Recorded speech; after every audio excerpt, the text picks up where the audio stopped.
Hey everybody, and welcome to the 29th episode of the Chainsaw Reacts podcast. Today, guys, we are covering three topics in this podcast, and those topics in order are: number one, Star Wars The Force Awakens Instagram teaser. I'm going to talk a little bit about that, but mainly in this topic, I'm going to be discussing the potential of the full trailer we're going to be getting either this weekend or on Force Friday, next Friday, whenever.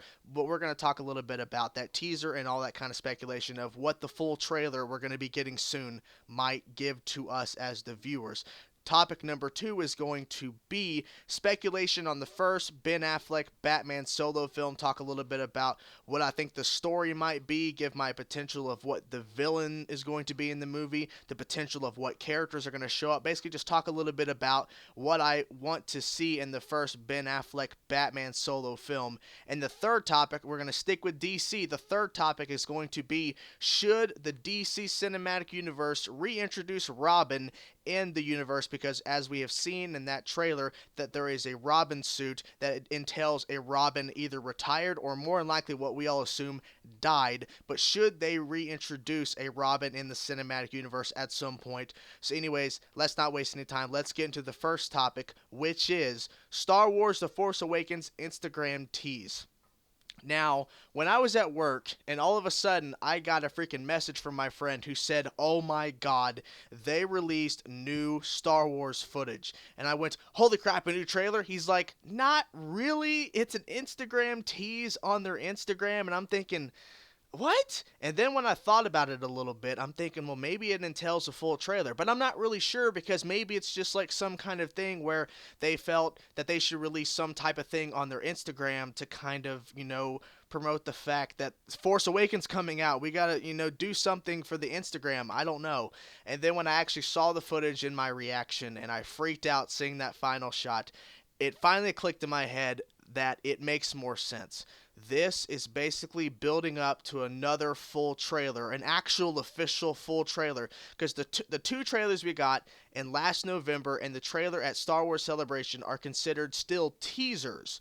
So I have a feeling this Instagram tease we got to see is building up to a full trailer that will be dropped either this weekend or, as some people have speculated, next Friday, which is considered Force Friday.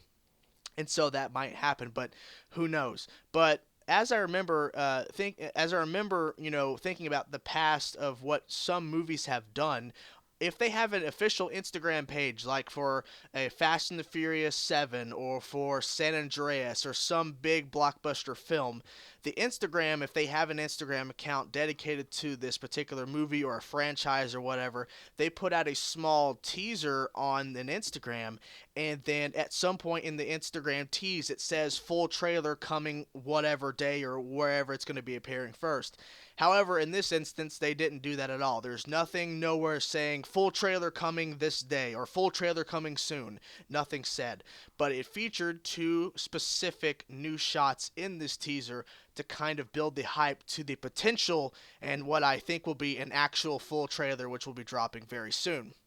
The first shot that is new is the look of Daisy Ridley's character as she's turning and looking up at something off camera, and BB-8, the new robot that's basically a little head with a rolling body, is behind her. And then that's the first new shot. You don't really get any context. You can kind of tell the background of her in that shot is obviously not Jakku.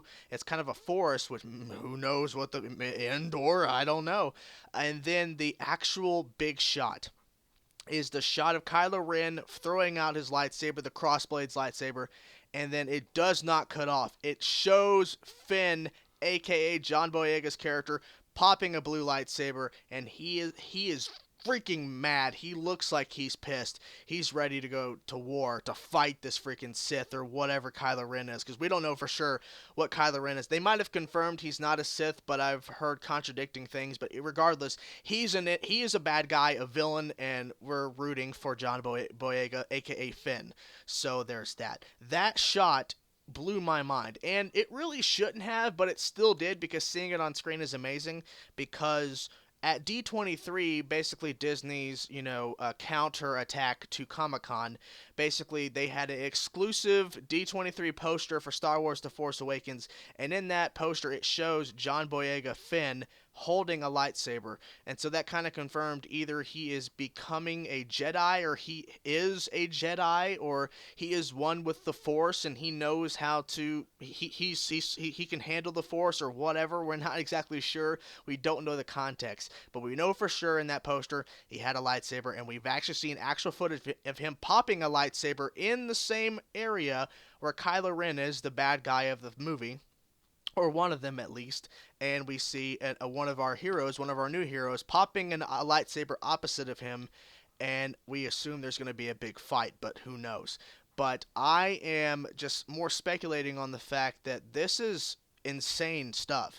It's so short, yet it showed something so amazing at the end, showing Finn with that lightsaber.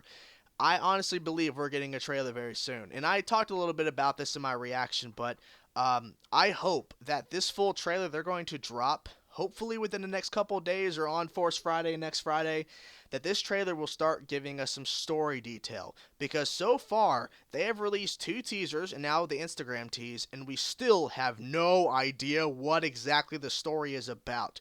We assume it's going to be about the rise of this new threat. We assume it's going to be about the connection between these new heroes and the older heroes from the original trilogy connecting or whatever, or coming together to fight the new rise of villains, the new rise of evil people and all that kind of stuff. And that's what we assume, but we don't know. So I'm hoping that with this official trailer, we hope is coming very soon, with this Instagram tease, that it will actually go into a little bit of some story detail. Some lines will be said to kind of give us an idea of what is happening and what this movie is about. They've kept this thing in secret, and I think the reason why is because Disney is being very strategic. I think Disney and Star Wars are being very strategic about this, because the effects of this movie will greatly affect 8 and 9. And I feel like if they start giving out story details a long time ago, and then eventually everybody would know the whole entire movie, everybody would know what would happen, and if you just start releasing information early on, people will leak stuff, people will get stuff out there, and then eventually the movie will already be known, like the entire story, so you gotta be secret about it. These teasers and all this kind of stuff they've shown of footage and giving details and interviews and the cast and the director and all this kind of stuff, talking about The Force Awakens, they're very strategic on what they can and cannot say. I'm assuming the stuff, the actors and all the people who worked on the movie and all that kind of stuff, who signed all these contracts and stuff, at some point it says Disney will murder you if you give away anything in this that we are not allowing you to release. If you say one thing that basically starts giving away huge story plot things, we are going to murder you, because we are Disney.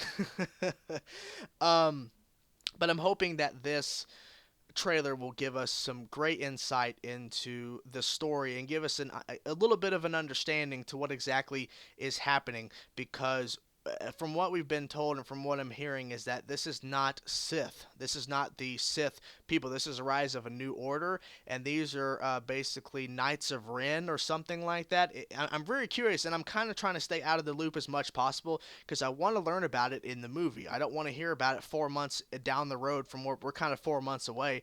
I don't want to learn all these huge things about the movie. I want to learn tidbits and things, but I want to be surprised by the movie. I want to be shocked, like, oh my god, this is awesome. These are the new villains. This is the new people. Oh my god, I love this. I want it to be like that for me. But I'm hoping that at least the trailer, because I don't believe Disney is going to throw out a trailer and the trailer will basically tell us everything that's going to happen in the movie. Disney is not that stupid. They're not like other studios that give away huge plot details and story in a trailer. I think Disney is a little bit smarter than that. So here's hoping that that trailer will come out soon, and we'll actually get, some really good story details to make us go, I want to see this movie now. Because everyone wants to see the movie, but everyone now who's already seen footage from 2 teasers and now a little Instagram tease and behind the scenes photo shoots and all this kind of stuff, and learning details about the Jakku, the new planet, and all this other kind of stuff, and the new order and the new villains, they want to learn some story, because now we can kind of start connecting it and go, okay, this is how this is going to work. We can't wait for this thing. So there you have it. I'm going to take a sip of the drink, as I always do, guys. We'll get to the second topic. A little more energetic today. Anyways, topic number 2, we're getting into this thing now. Topic number 2 is Ben Affleck solo Batman movie discussion, speculation, all that kind of stuff. So basically, in this topic, I'm going to talk a little bit about what I want to see in the solo Batman movie with Ben Affleck. Talk a little bit about who I want the villain to be. I'll probably pick a couple of villains as potential of the main villain of the movie, and talk about what other characters we might see in it, whether it's hero or villain, regardless. But here we go. So I want the first Ben Affleck solo movie to be about the return of Batman. Now, obviously, from what we've speculated, that Ben Affleck is Batman. This Batman in this universe, the DC Cinematic Universe, is returning to basically coming out of retirement, if you will, to fight Superman in Batman v Superman. And it makes a lot of sense. Superman tore down, well, Zod technically, but they tore down a Wayne's building. They've killed a lot of people in the destruction of Metropolis on that day in Man of Steel. So it makes sense. Batman wants to protect the Earth, and now he has to do what he has to do in order to protect it. So it makes a lot of sense. But what I want the Ben Affleck Batman solo movie to do is, of course, to stay in the current timeline. There's been some speculation and rumors that DC in the universe, they might do some prequel stuff, but if they do a prequel Batman movie before he retired for the first time, before he came back, so before the events of Man of Steel, they do a Batman solo movie, they would have to either do some really good CGI to make Ben Affleck look younger or recast him entirely and get a guy to play a prequel Batman. That'd be really stupid. So let's stick with what's happening currently in the timeline. Let's try to stick with that. So for me, I want to see this movie kind of go into a little bit about him returning that to that role. Ben Affleck, Bruce Wayne to be returning to Batman in the first solo movie, kind of discussing that, kind of talking about that, and basically really going into that depth, because it really does take a toll on him, but he has to do it for the greater good. He has to do it for himself. So I kind of want to see that explored a little bit, to where Alfred will be talking to him and saying, what you're doing is a very big risk, because you're not what you used to be. And then he has to prove himself, not only to Alfred but to himself, that he can still be Batman even though he is an older man, and he can actually still do this. Of course he'll prove it, because he's Batman, but I want to see that explored a little bit in the story.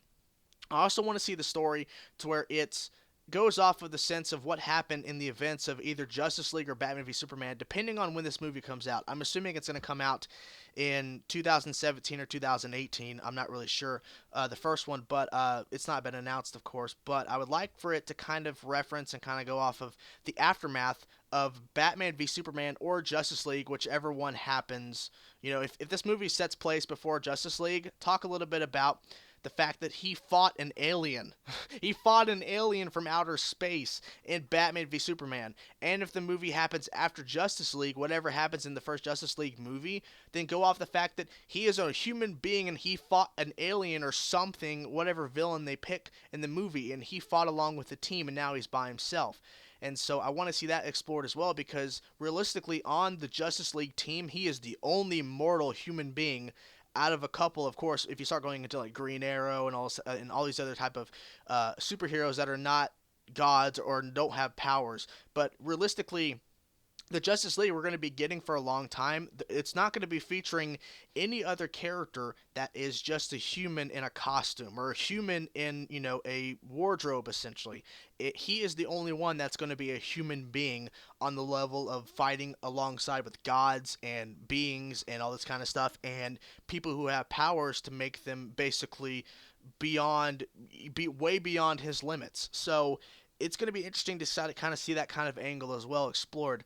The villain I would like to see in the movie. Now, obviously, the two that really come to mind are not ones we're not going to see in Suicide Squad. I want to try to go with villains that we're not going to see in Suicide Squad. So save the Joker. Don't make him the villain in the first movie. I think if you put Joker in as the first villain, it's going to be kind of like, oh my God, they had to rush to get to Joker. I mean, they're putting Batman in Suicide Squad. Let's just keep Joker out of the loop for a bit. Let's just do that. Now, I'm not saying he can't show up in the movie. I think Joker should appear, but we're getting a little too far ahead. I want to talk about the main villain first. Who's going to be the main threat? Now, the two I have picked, both of them have, actually, excuse me, both of them have been done in Batman movies. The one that I was thinking that hasn't was in the worst Batman movie ever. But the two villains I want to pick now, obviously, I'm not saying both of them need to be the villain. I'm saying either or, but these are my two choices. Either they go with the Penguin, or they go with Mr. Freeze. Not both, either or. Now, obviously, they've done both of them in the movies. They've done, Penguin, of course, with Danny DeVito and Batman Returns. They've done Mr. Freeze with Batman and Robin, but I feel like they could really do a very cool modernized Penguin and a very cool and more eclectic and more, smart wise and not just like saying puns, Mr. Freeze, a more calm, collective, and he will destroy you with his mind, and he will basically figure out everything and how to defeat the Batman instead of going freezes and all this kind of crap and say cool party and all this bullshit. They could do a very cool, kind of like the Batman the Animated Series. I think they should do that type of version of Penguin or Mr. Freeze, especially Mr. Freeze from the Batman Animated Series. What they did in the animated series for Mr. Freeze for Batman was amazing. Mr. Freeze was a awesome villain. He is so good in that animated show.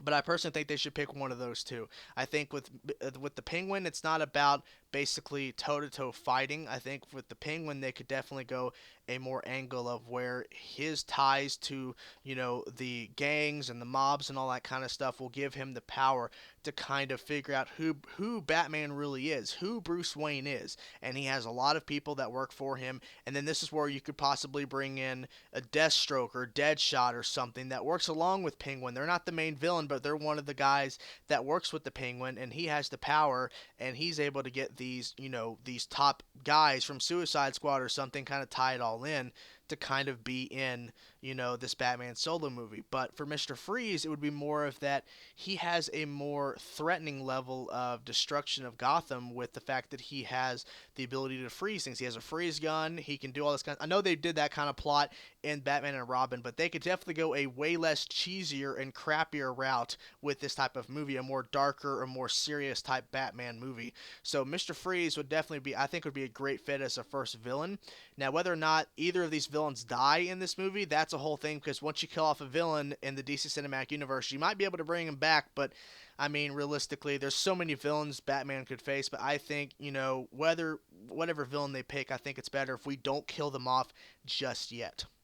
Now, to characters who could appear in the movie, hero or villain. Let's go with hero first. What characters could appear as a small role, a cameo, whatever? I would personally go with, out of the confirmed people that are casted in the movie as heroes, with the Justice League who's been confirmed so far, I would have to say either Wonder Woman or I'd have to say The Flash. I don't think Superman should show up in it, because at that point we're kind of reflecting back on Batman v Superman. We're going to have Superman. Henry Cavill is here for a cameo or a small role.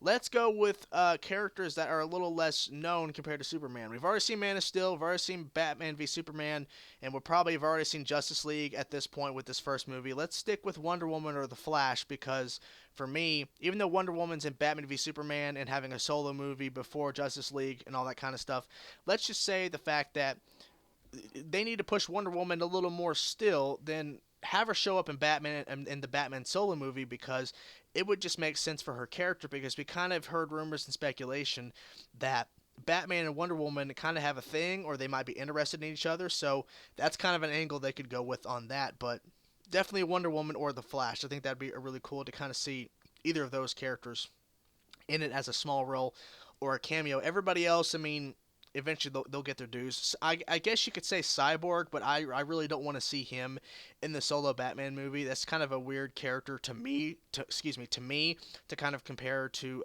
Batman in the solo movie. So keep Cyborg out of it. Keep him in the Justice League, all that kind of stuff. It'll be fine.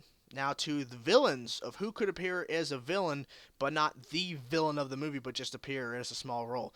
Definitely Joker. Definitely Harley. Definitely some members of Suicide Squad. I would have to say, if we're gonna go with Mr. Freeze, then show Penguin a little bit. If it's Penguin and the villain, then Mr. Freeze a little bit. Show some villains that the fact that he has done a lot, because we've heard that the entirety of people in the Suicide Squad and people who are in Arkham in the Arkham Asylum, essentially, Batman have put them there. Now, whether it's just the people in Suicide Squad or everybody in the Arkham Asylum place, basically the prison for the bad people, the villains of Gotham City. Whether Batman put everybody there or not, but they're making a reference that Batman has put them all there. So I would definitely say that we would probably need to show some villains and show what all he has done in the city of Gotham when since he's been around, being as Batman. So we definitely got to go that angle. But overall, I think that this movie could be very interesting and kind of a great eye opener because obviously we're getting introduced to Batman and Batman v Superman. We're obviously going to learn probably a little bit more about him working with a team and all that kind of stuff in Justice League. But I really want to see a movie just dedicated to him that really focuses on some of the human side of him and the fact that, he can't do everything. Now, he's Batman. He can do everything. But realistically, he can't. There's some stuff he just can't do. He can't, pick up a car. He can't fly. He can't do all these crazy. He doesn't have superhuman strength. He's just a man with a mind, and he has the muscle, but he can't do a lot of things that these other people in the Justice League can do. And even though I don't like to put Batman down and say he is just a human and he can't really go toe to toe with these people, realistically, he is Batman. He can do what he wants, but I really want to see a film that kind of focuses a little bit on the fact that he is a human being. We need to humanize Batman just a bit. Not much, not to go to all where we feel bad for him and we don't look at him as Batman. We see him as Bruce Wayne in a costume.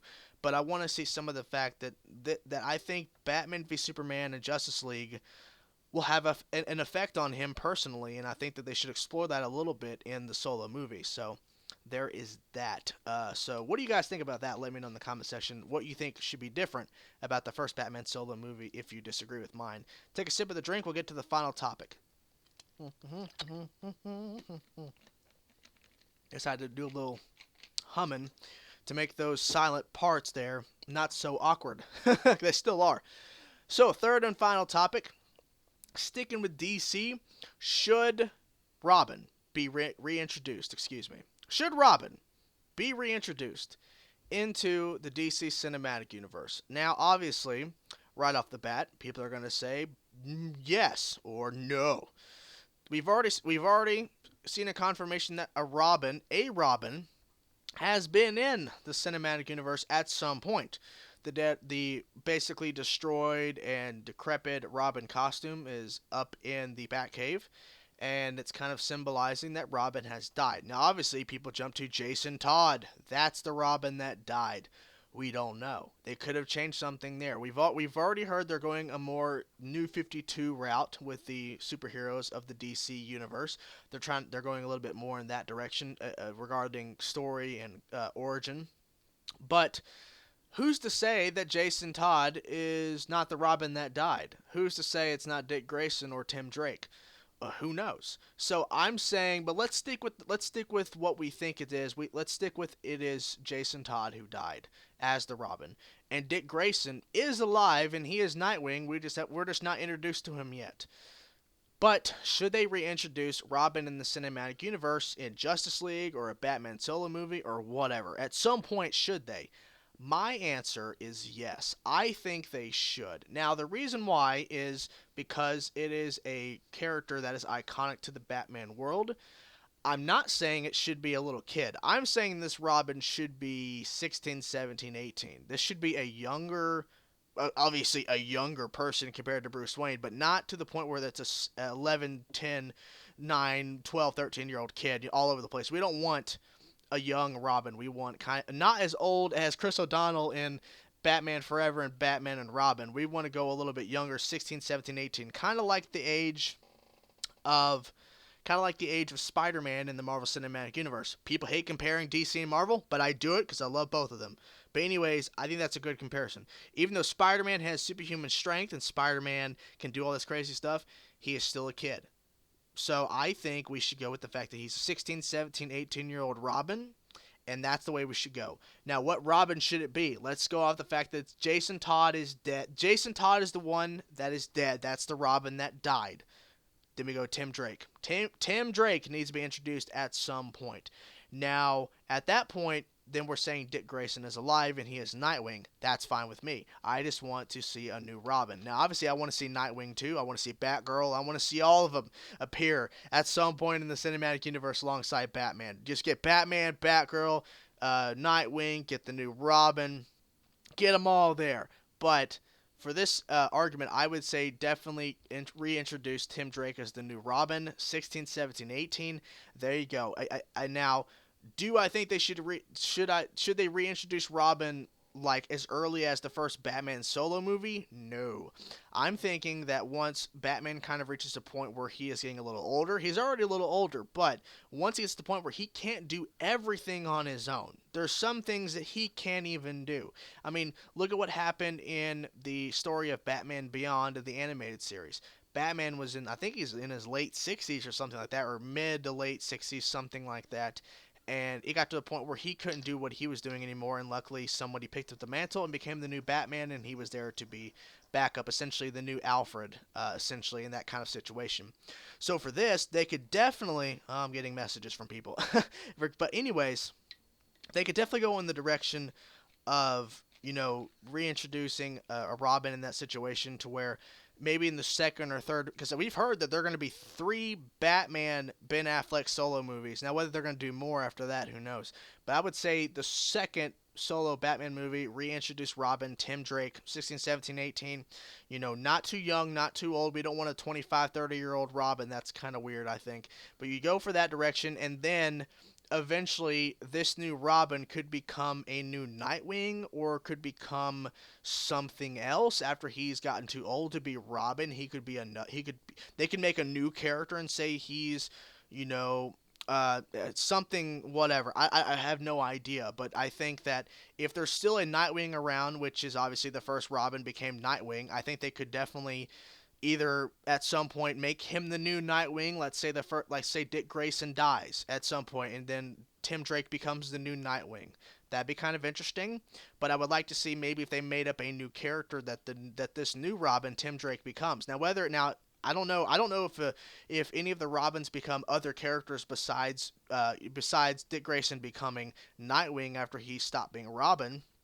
I don't know, but I would like to see maybe they make up a new character that the Tim Drake Robin turns into after he's been Robin for a while in the cinematic universe. I know some people don't like the idea of Robin being in the cinematic universe because it kind of makes it more comedic and kind of makes it more like, why the hell would Batman allow another person to do what he's doing and to work alongside him and all that kind of stuff.